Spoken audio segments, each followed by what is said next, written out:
us here. Dangerous. Not us here. Yeah, there's a growing number of people, though, trying to do just that earlier than ever. It's a movement called FIRE, Financial Independence Retire Early. So the question is, how early are we talking? How about before you're 40 years old? Too late. Yeah. Does it sound too good to be true, Chris? Because it might be. It might be. Yeah. Rena Sargentopoulos takes a look at the possibilities and pitfalls in tonight's and this morning's Take Care of Your Money. God, I hate that.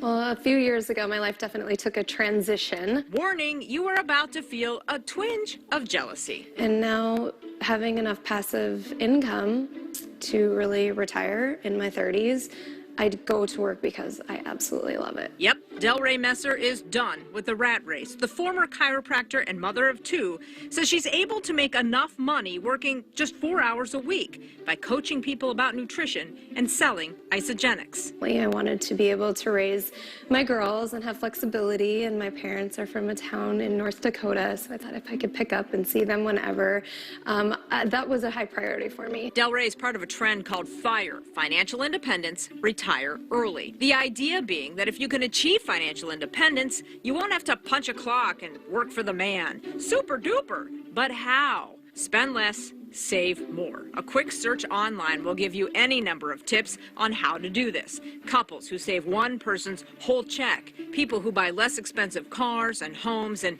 live as frugally as possible. By the way, financial independence is defined as having 25 times your annual expenses. So if it costs you $40K a year to live, you'll need to have $1 million saved up to get you through the next 25 years. Sound next to impossible? Well, that's why the movement also suggests you invest in things that provide passive income, like real estate. Still a skeptic? Well, you're not alone. Everybody would love to have 6 Saturdays and a Sunday, but is that reality? Mike Kojonen is a financial advisor. He says FIRE is risky unless you are independently wealthy or truly have enough assets that will provide you income if you stop working. I think there's so much unknown in the future, like you said, with healthcare, with nursing homes, market crashes.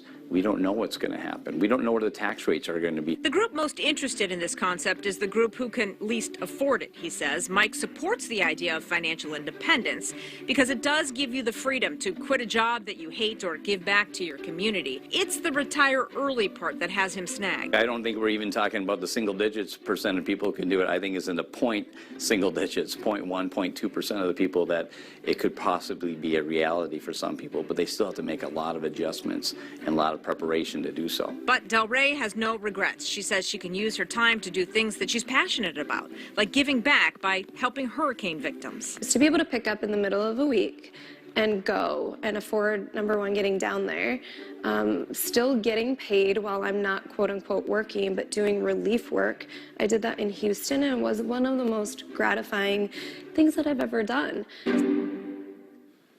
Cool. That's a good story. If you can Yeah. retire before 40. That'd be nice. So we asked you guys this morning, head to care11.com/vote now to weigh in. Majority of you were saying before 70. So, people our age are never yeah. going to be able to That's a retire that bad early. We don't have attitude. like pensions. We don't have all that know. stuff. These early retirements. I don't like know. your attitude, Lauren. You're The retiring lottery. next year. You out? Oh, Get a no, lottery not next ticket. year, but before 70, hopefully, man. Oh man, I don't know. That's a lot of wrinkles. Yeah. Well, now time for your morning rush. This morning, all